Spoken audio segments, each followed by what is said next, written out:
আমরা সামনে যে আসন তাই নইলা আজাদ ভাই আমার চাচার ঘরের ভাই তো তান জীবনী তাই প্রথমে গোলাপগঞ্জ রবিনা হোটেলের ম্যানেজার আসলা দ্বিতীয়ত অবস্থায় তাই হুনামপুর একটা হোটেল দিছিলা যাই হোক পরিচিত মানুষ তাই তৃতীয়ত অবস্থায় ফুলকারিস্ত বাজারও তাই একবার হোটেল আছিল তার বুসিমালের দোকানও আছিল তো অতটুকু হওয়ার অর্থও মানি যে চলাফিরা ব্যবসা বাণিজ্য আছিল তান চলাফিরার জগতে ভুল প্রান্তি মানুষের হয় আল্লাহর বাই চাইয়া আমরা ফ্যামিলি বাই চাইয়া আমরা বাড়ির পক্ষ থেকে ফ্যামিলির পক্ষ থেকে আল্লাহর বাস্তে চাইয়া যে তানকে মাফ করে দিতা তান ভুল প্রান্তি হইলে আর লেনদেন থাকতেও পারে দীর্ঘদিন মনে হরকা তোমার আমার আমেরিকান চাচারও কেয়ারটেকার হিসাবে তাই দায়িত্ব চালাইয়া গেছেন লেনদেন থাকতেও পারে লেনদেন থাকলে আমার ফয়সল আছেন আমি আছি আমরা কইলে এটা সমাধান হইবা পরিবারের পক্ষ থেকে হইয়া যদি চলার পথে কোনো ভুল ত্রুটি বেয়াদবি করিয়া থাকেন নিজ মানুষ জানিয়া নিজের ভাই জানিয়া নিজের পাতিজা জানিয়া ফাঁস দিলে আল্লাহ আছে তাহলে মাফ করে দিবা। আসসালামু আলাইকুম সম্মানিত মুসলিম ইকরাম, আজকে যার জানাজাতে উপস্থিত হচ্ছেন উনি আমার ছোটবেলা থেকে আজাদ আহমদ, আমরা একসাথে চলাফেরা করছি। ওনার বাবা ছিলেন মসজিদের ধর্ম বিষয়ক সম্পাদক।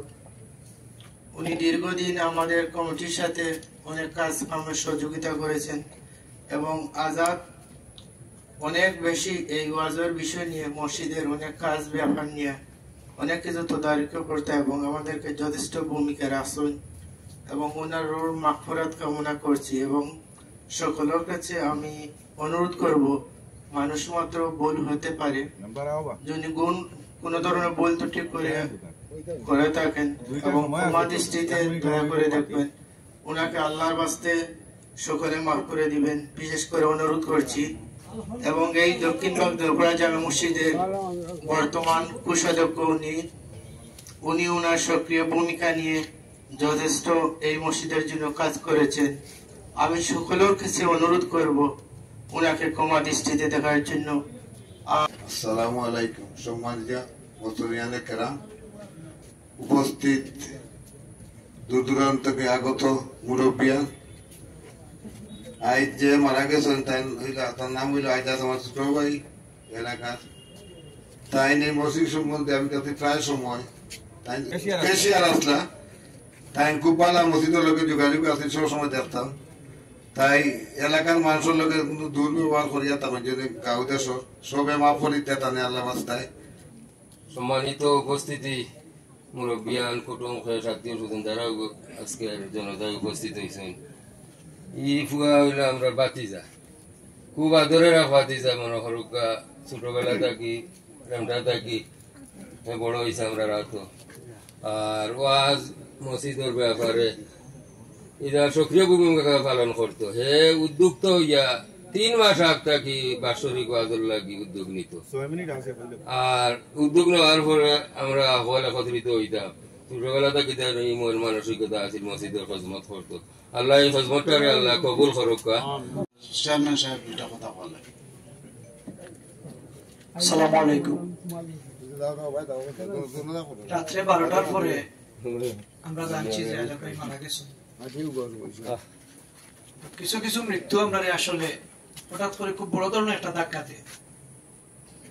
আজাদ ভাইয়ের মতো সুস্থ সবল শাহী সুন্দর একজন মানুষ হঠাৎ করে মারা গেছে, এটা মনের দিক থেকে মানিয়ে নিতে আসলে খুবই কষ্টকর। জানি না তার পরিবারের মনে এখন কিতাব বিরাজ করে, তার বাচ্চান্তর মনে কিতাব বিরাজ করে। রাব্বুল আলামিনের কাছে ফরিয়াদ করি তার বাচ্চান্তরে তার পরিবারের যেন ধৈর্য ধরার তৌফিক দান, তার আত্মীয় স্বজন সবরে যেন ধৈর্য ধরার তৌফিক দান। মসজিদ মাদ্রাসার লগে যে মানুষ সকল দুনিয়ায় ওতপ্রোতভাবে জড়িত থাকুন, আমরা সমাজ থেকে বাছাই করিয়া মানুষ সকল দেওয়ার চেষ্টা করি যারা পরহেজগার মানুষ, ভালো মানুষ। প্রত্যেক বছর ওয়াজ মাহফিলে গিয়ে আমি দেখতাম আমার আজাদ ভাই নিরলস দৌড়াদৌড়ি করতাম, বারবার ফোন আমরা দিতাম। আমরা মনে করি আর এই মসজিদের একজন প্রকৃত এবং পবিত্র খেজমতদার আমরা হারাইলাম। এই জায়গাটা যেন রাব্বুল আলামিন পুরা করার তৌফিক আমরা দান করেন। ব্যক্তি জীবনে চলার পথে যদি কারোর কোনো কষ্ট দিয়া থাকেন, আমরা চাইবো আল্লাহ আস্তে আপনারা সবে মাফ করে দিতে। আর আজাদ ভাইয়ের মৃত্যু থেকে আমরা মানুষ হিসাবে আসলে কিছু শিক্ষা নেওয়ার দরকার। আমরা সবসময় মৃত্যুর লাগি নিজরে প্রস্তুত রাখতাম, যে এই মুহূর্তে যদি আমি মারা যাই অন্তত মানুষে গুণগান করার মতো আজাদ ভাই লাগে আজকে জেলা গুণগান করিয়া এই ধরনের পরিবেশ আমরা তৈরি করিয়া যাই। আল্লাহ যেন আমরা সব এই তৌফিক দান করেন। মুআজ্জাজ হাজিরিন, বড় কষ্ট করি আপনারা জনগণ শরীক হয়েছেন। হাসরের মাঠে পরবর্তীকালে আলমের বন্দাবান্দিরে বাঁচাইবা লাগি, তালাশ করবা যে এন জীবনে কোন পালা খামখল আছে। আমি জানি আজাদ এই মসজিদের কমিটির মানুষ আসলা, অনেক দিন এই কমিটির খেদমত করল। পরবর্তীকালে আলমের দরবারও আমরা দোয়া করি রব্বুল আলামিনে যদি ও মসজিদের খেদমত খানকে কবুল ফরমায়, এর উসিলায় হাসরের মাঠ আল্লাহ পার করে দিলেন। রব্বুল আলামিনে তার এই খেদমত খানকে কবুল ফরমাওয়া। আইন আলোচনাতে আপনারা বুঝবাইরা যে আজাদ একজন বলা মানুষ। আমরা তো আশা করি সবে ইটান কইয়া আর যে আজাদ একজন বলা মানুষ, ঠিক নাই নিসাব? আল্লাহ রাব্বুল আলামিনে মাফ করে দেউকা, পরিবারের মানুষকে সবরে জমির তৌফিক দেউকা।